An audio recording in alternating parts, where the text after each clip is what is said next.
안녕하세요. 진실의 길입니다. 지금이 아니면 시간이 너무 늦을 것 같아서 2024년 10월에 어느 끝자락에 글을 쓰고서 올립니다. 제가 반백년의 인생을 살아오는 동안에 나름 소중한 인연이었다고 생각되는 분들을 포함해서 몇몇 커뮤니티에 이 글을 올립니다. 개인적으로 알고 지내는 지인분들에게 올리는 글을 그대로 올리는 것이지만 공익적인 내용이 포함되는 것이니만큼 양해를 부탁드립니다. 이제부터는 동아시아 전시 상황에 대한 준비를 조금씩 각 개별적으로 하시는 게 좋을 듯 합니다. 뭘 어떻게 하라는 말씀은 제가 못 드리겠습니다. 그건 각 개인의 재량에 따라서 애초에 할 수 있는 사람과 할 수 없는 사람들이 있을 것이며 각 개인의 입장에 따라서 할 수 있는 게 모두 다 다를 테니까요. 그러나 왜 전쟁에 대비해야 하는지는 말씀드릴 수 있습니다. 지금 미국 대선이 한참 진행 중이죠. 아마 트럼프가 50에서 100석 차이의 압도적인 승리를 할 것으로 나는 생각합니다. 그리고 그가 미국 대통령이 되고 나서 동아시아에서 전쟁이 발발하고 그것이 현재 벌어지고 있는 전쟁들과 어우러져 세계 3차 대전으로 비화되기 이전에 반드시 한두 차례 정도의 한반도 평화를 위한 북미 간의 평화회담이 있을 것이며 그 회담의 결과에 따라서 한반도가 3차 대전의 최고의 격전지인 제2차 한국전쟁으로 전쟁터가 되느냐 마느냐의 운명이 거기에서 사실상 결정될 것입니다. 그리고 해리스가 되는 일이 만약에 발생했다. 그러면 회담은 한 차례도 없이 바로 전쟁으로 갈 수도 있다고 봅니다. 왜냐하면 바이든 정부에서 조건 없이 만나자고 사정을 해도 북한에서 콧방귀도 끼지 않는 현실을 봤을 때에 그렇다고 생각합니다. 그리고 지금 한국의 윤석열 정부에서 이해가 안 가는 일들 중에서 대통령실이 용산으로 옮긴 일, 의대의 정원을 의료계의 강력한 반대에 부딪히며 선거를 망쳐놓으면서까지 2,000명씩 확대시키는 일, 그리고 석유유전 개발에 힘을 싣는 일 등은 적어도 앞으로 있을 전쟁에 비밀리에 대비한 정책이 아닐까 하는 생각이 듭니다. 그리고 대통령이나 정부 입장에서 앞으로 우리나라가 전쟁터가 될 확률이 아주 높습니다. 라고 솔직하게 말할 수 있는 대통령이나 정부 강요들은 없습니다. 왜냐하면 그 순간 한국은 바로 경제적으로 무너지기 때문에 할 수가 없는 겁니다. 이런 얘기는 제 주변 지인들에게는 기회 있을 때마다 반쯤 우스갯소리 비슷하게 하면서 조금씩 해뒀었습니다. 그게 벌써 2~3년 전의 일이네요. 나를 알고 계신 나의 지인분들께 묻고 싶습니다. 그때 제가 얘기했던 그 방향으로 세상 일이 흘러가고 있나요? 아니면 본인들이 바랬던 그 방향으로 세상 일이 흘러가고 있나요? 코로나19가 처음 발생했을 때에도 비슷한 경우가 있었습니다. 이번 바이러스는 적어도 1년을 갈 거라고 했더니만 사람들은 말도 안 된다며 나에게 고함을 지르며 좋지 않은 얘기를 했었지요.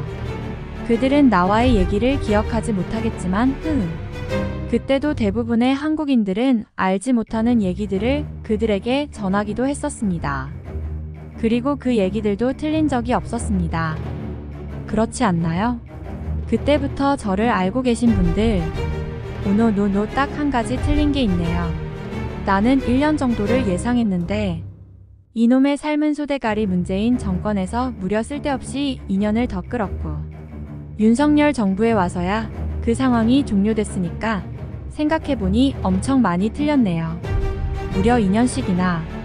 그때 국내 방송에는 다른 나라에 대한 뉴스를 보면 내내 외국인들이 마스크를 쓰고 다니는 모습만 보였었는데 진실을 엿볼 수 있게 했던 부상당한 손흥민의 한마디 2년이 넘도록 마스크를 쓰고 다니시는 고국에 계신 국민 여러분들의 고통에 비하면 아무것도 아닙니다.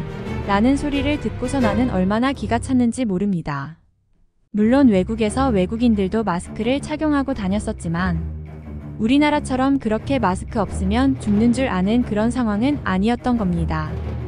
오죽했으면 지금도 유행병 얘기만 나오면 사람들이 마스크 없으면 불안에 떨까요?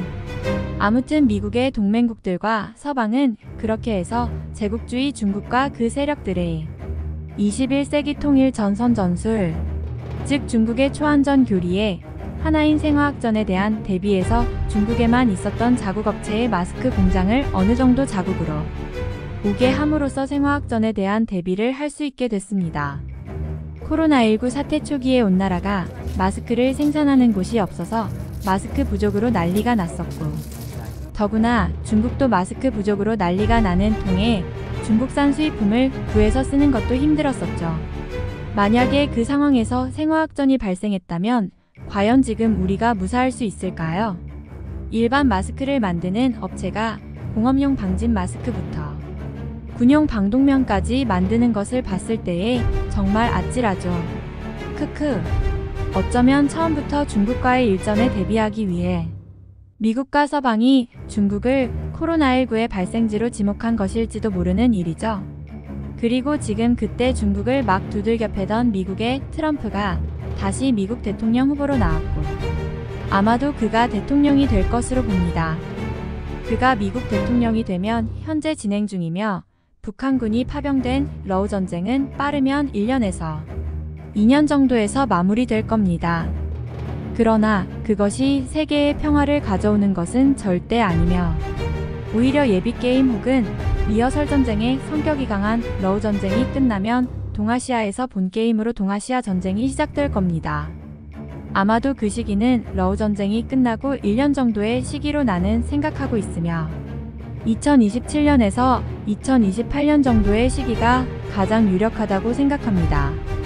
이미 아시아의 히틀러가 될 운명의 사나이 시틀러 시진핑이 이미 2027년까지는 준비가 다 됐으면 좋겠다고 중국의 군부에 얘기를 했다는 대중국 전문가로부터의 인터뷰가 있었으며, 2027년이면 한국에서 대통령 선거가 있고 새 정부가 출발하고 말고 하는 그 즈음이거나 그 시기가 끝나자마자인 그 시기 즈음에 성경에서 흔히 말하는 아마겟돈이 시작될 겁니다.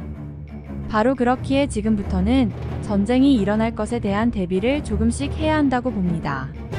여러분들 중에서 이민이 가능한 분들은 이민을 갈 준비를 하고 떠나기까지의 시간을 고려해 본다면 꽤 오래 걸리는 분들도 계실 거고, 특히나 젊은 분들은 더 많은 시간이 걸릴 수도 있다고 봤을 때에 지금부터 준비를 해도 그리 많은 시간이 아니라고 생각되며, 리허설 전쟁인 러우 전쟁이 끝나거나 다음 트럼프 2기에서 있을 북미 간의 평화회담으로 한반도의 평화체제가 확립되지 않고 최종 결렬된다면 아마도 그 아마겟돈이 시작되기 전에 떠나기엔 시간이 굉장히 빡셀 겁니다. 지금 진행 중인 전쟁들과 함께 어우러져 장차 후대의 역사가들이 세계 3차 대전으로 기록할 전쟁의 클라이막스를 이룰 중국을 중심으로 한 동아시아 전쟁은 흔히들 얘기하는 중국의 대만 침공으로 시작되는 미국과 중국 간의 전쟁 시나리오와 중국과 일본이 내심 의도하는 한국의 반일종족주의를 이용해 미국이 주도하는 한국-미국 일본의 동맹을 깨고 한국에서 친중 세력이 집권하게 만들어 한국이 이러지도 저러지도 못하게 만드는 상황에서 북한을 부추겨 남한이 대만 유사시에 한국군을 파병하는 상황을 막고 중국의 패전을 막기 위해 북한이 남한을 공격하게 되는 경우와 같은 상황 등 현재 상황에서는 그런 시나리오가 있을 수 있습니다. 아직까지 우리나라 언론에서는 트럼프가 집권하면 방위비 인상을 요구할 거라고만 뉴스가 나오는데, 이는 현재 미국이 진짜 원하는 것은 대만 유사시에 한국군 파병이라는 사실을 외면하거나 제대로 알지도 못하는 상황에서 나오는 헛소리급의 얘기입니다. 방위비 분담도 물론 협상 대상이겠으나 결국 그들이 원하는 것은 한미 상호 방위 조약에 의한 동맹으로서 대만 유사시에 한국의 지상군 파병입니다. 그리고 그렇지 않을 때에 미국은 주한미군과 주일미군을 대만 쪽에 배치시킬 겁니다. 그런 상황이 되고 나면 지금 현재와 같은 상황에서는 북한의 김정은은 중국이 미국에 패전하는 상황을 막고 미군의 전력을 분산시키기 위해 남쪽에 대한 공격을 전개할 것이며, 중국이 패전한다면 패전한 중국이 북한 정권의 뒤를 봐줄 수 있다는 보장이 없기 때문에 어쩔 수 없이 공격을 전개할 겁니다. 그 방법은 북한이 남한을 점령해서 통치할 수 있는 상황이 아니므로 특수전을 전개하거나 과거의 몽골 제국이 호라즘 제국을 정벌할 때처럼 몰살전이나 몰락전이 될 가능성이 있습니다. 그리고 과거 캄보디아의 독재자 폴포트가 그랬던 것처럼 대량 학살이 있을 수도 있으며, 생화학전을 통해 남한 인구의 대규모 몰살을 노릴 가능성이 가장 높다고 보며 핵전력을 이용한 공격도 전혀 배제할 수 없다고 봅니다. 왜냐? 남한을 점령해 통치할 목적이 아니라 중국의 패전을 막고 김정은을 비롯한 북한의 엘리트층의 정권 유지를 목적으로 하는 것이기 때문에 평화회담이 무산돼 벼랑 끝에 몰린다면 이제는 그들이 그런 선택을 충분히 할 가능성이 있다고 봅니다. 중국과 일본이 내심 가장 바라는 바죠. 특히 일본이요.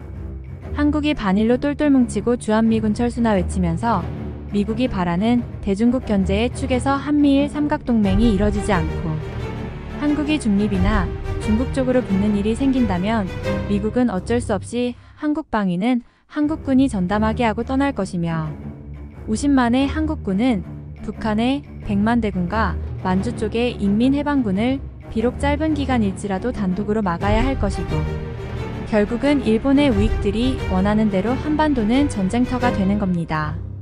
미국이 우릴 버리지는 않겠지만 전 세계에서 엄청난 무역량을 가지고 있는 대만을 비롯한 동남아시아의 바다를 지배하기 위한 중국과의 일전을 먼저 치르고 한반도로 향할 가능성이 높으며 중국과 일본은 미국과 한국의 이런 약점을 노리고 있다고 봐야 합니다.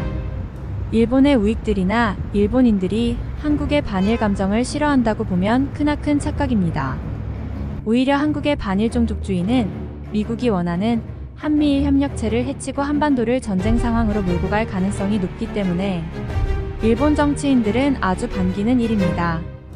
얼마 전에 한 일본 정치인이 한국과 관련된 어떤 사건이 있었고 자신이 이토 히로부미의 후손이라고 굳이 얘기한 사건이 있었죠. 왜 그랬을까요? 일본 정치인이 한국인들끼리 싸우라고 개뼈다귀 하나 던져주니까 바로 물어버리는 한국의 개만도 못한 정치인들. 지금 현재 방송에서 나오는 얘기들을 보면 얼마 전에 파병한 북한군에 대한 뉴스들이 많이 나오는데 너무 안일하게 다루는 것이 아닌가 싶어서 몇 가지 얘기합니다. 현재 파병된 북한군은 비록 열악한 상황에서 자라온 군인들이고 여태껏은 훈련만 받아온 군인들이었지만 이제는 현대전을 직접 경험해보는 실전 경험이 풍부한 군인이 될 겁니다. 단지 종전까지 살아남는다면 그리고 북한의 김정은과 푸틴의 비밀회담에서 어떤 거래가 있었는지 알 수 없지만 그들의 거래에서 북한군의 노후화된 전투장비를 이번 전쟁에 참전하면서 러시아로부터 받은 신형 장비로 교체하고 그 무기를 그대로 러우전쟁 종전 후에 북한으로 가져오는 것도 약속됐을 가능성이 있으며 북한의 육군뿐만 아니라 공군 조종사들도 파병되어 훈련되고 있을 가능성이 있다고 봅니다. 육군은 영상으로 찍힐 확률이 높지만 전투기에 타고 있는 공군은 촬영될 가능성이 적다고 봅니다. 그리고 뉴스에서는 자꾸 북한군이 산악지형에 익숙하지만 평지에서의 전투에서는 익숙하지 않다는 등 북한군의 약점에 대한 얘기만 나오는데 우리 입장에서는 그게 중요한 게 아니라 저들이 사람을 죽여보지 않고 훈련만 받던 어린 병사들에서 전쟁에서 직접 사람을 죽여보는 군인이 된다는 사실이 중요하다고 봅니다. 러우전쟁의 종료 후에 혹시 있을지 모르는 한반도 및 동아시아의 전쟁에서 훈련만 받아보고 장비만 우수한 군대가 전쟁에 투입되어 사람까지 죽여보고 장비까지 향상된 군대와 전투가 붙는다면 과연 어떤 결과가 있을까요? 저들은 더구나 평소에는 특수전 훈련을 받는 군인이었는데 말입니다. 적어도 초반에는 우리가 밀릴 수밖에 없지 않을까요? 그런데 우리 언론에서 이런 걸 우려하는 지식인을 찾아볼 수가 없네요. 앞으로 미국 대선이 끝나고 해리스가 되든 트럼프가 되든 관계없이 어떤 시점에서 반드시 미국은 대만 유사시 한국군의 지상군 파병을 요구하게 될 겁니다. 이미 미국나 주한미군 사령부에서는 어느 정도 언급이 있었던 걸로 알고 있습니다. 그리고 미국의 지식인들 사이에서는 오래전부터 한국이 더 이상 미국과 중국의 중간에 서지 말아야 하며 그것은 친중으로 간주될 것이라고 경고해왔습니다. 이미 상당히 오래된 일입니다. 사실상 중국에 상당한 영향을 받는 한국의 국내 언론은 언제부턴가 미국 국무부에서 공식적으로 지원하는 방송국에서 나오는 방송이나 발표도 쌩까고 보도를 하지 않는 경우가 생기고 있습니다. 그래서 국내 뉴스만 보는 한국인들은 도무지 알 수가 없었던 겁니다.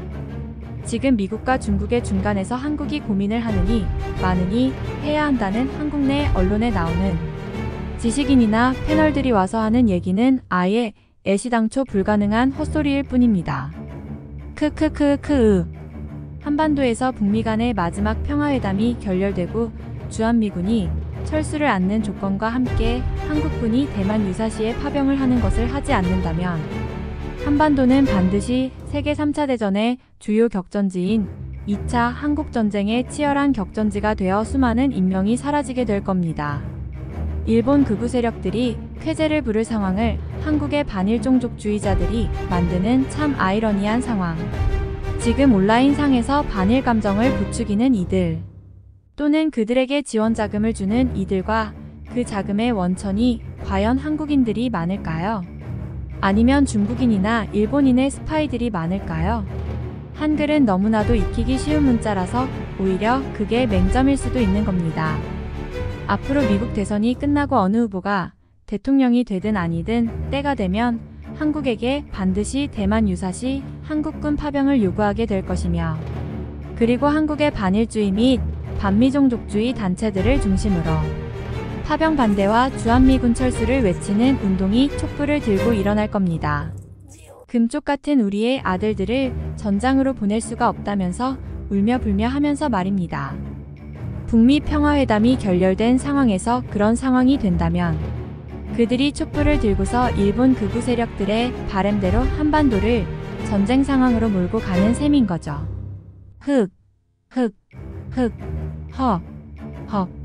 여담입니다만 미국에서는 한국의 전시작전권을 한국군이 가져가길 원하는 상황입니다. 한마디로 이제 너희들 나라는 너희들만의 힘으로 지켜 이거죠. 한국군 50만 병력으로 북한군과 만주 쪽에 있는 중국의 인민해방군까지는 알아서 막으라는 얘기죠. 쓸데없이 얘기가 너무 길어졌네요. 아무튼 지금부터는 개인적으로 전쟁에 대비하실 능력과 입장이 되시는 분들은 조금씩 생각해보고 준비하시길 권합니다. 제 영상이나 글을 보고서 어떤 비난이나 댓글을 하셔도 저는 괜찮습니다. 어차피 여러분들이 저에게 비난과 욕을 한다고 해서 닥칠 일이 안 닥치는 것도 아니고, 제가 여러분들께 이런 얘기라고 안 하고 한다고 해서 닥칠 일이 닥치지 않는 게 아니니까요. 다만 한 가지 말씀드릴 것은 제가 우려한 이런 염려를 무시하시고 충분히 대처를 할 능력과 입장이 되는 분들이 하지 않고 있다가 일이 생겼을 때에는 자기 자식의 주검 앞에서 자신의 숨이 끝나는 그날까지 자신의 눈에 끊임없는 후회가 흐르는 상황이 있을 수도 있음을 말씀드립니다. 대처할 능력과 입장이 안 되는 분들은 논외로 하고서입니다. 오늘 뉴스를 보니까 접경지역 주민들이 나서서 납북자 가족분들이 가족의 생사를 확인하는 전단지를 뿌리는 걸 반대하면서 그것 때문에 전쟁이 날까봐 반대를 하는 시위를 하시던데, 솔직히 전쟁은 앞으로 있을 트럼프와 김정은 정권 사이에 한두 차례 있을 회담에서 한반도의 제1차 한국전쟁에 종전과 남북미가 서로 화해하는 시대가 열리는지 여부, 그리고 한국 내부에서 중국과 일본의 의도대로 반일 혹은 반미종족주의자들이 반대하게 될 대만 유사시 한국군 파병의 여부, 그리고 그에 따른 주한미군 철수 여부에 따라서 한반도가 3차 대전의 주요 격전지가 되는 제2차 한국전쟁의 전쟁터가 되고 안 되고 하는 것이지, 결코 저런 대북전단 이런 걸로는 절대 전쟁이 나질 않습니다. 이렇게 보면 반일 혹은 반미를 외치면서 주한미군 철수를 외치는 자들의 모임은 일본과 중국의 의도대로 놀아나면서 한반도를 전쟁터로 몰고 가는 자들이며 자기가 똑똑한 줄 아는 바보 천치들의 모임이라고 봐야 합니다. 흔히들 말하는 사라예보 황태자 부부 암살 사건으로 1차 세계대전이 발생했다고들 하면서 그 예를 들기도 하는데, 사실 역사를 조금 자세히 들여다보면 그 이전의 기존의 제국주의 국가들과 신흥제국주의 국가들 간에 이미 전쟁을 향한 준비가 다 되어 있었던 것이며, 그 사라예보 황태자 부부 암살 사건은 그저 전쟁을 위한 하나의 훌륭한 핑계가 되어줬을 뿐입니다. 우연히 일어나는 전쟁은 거의 없습니다. 단지 그 사건을 핑계로 삼아서 전쟁을 할 뿐이지.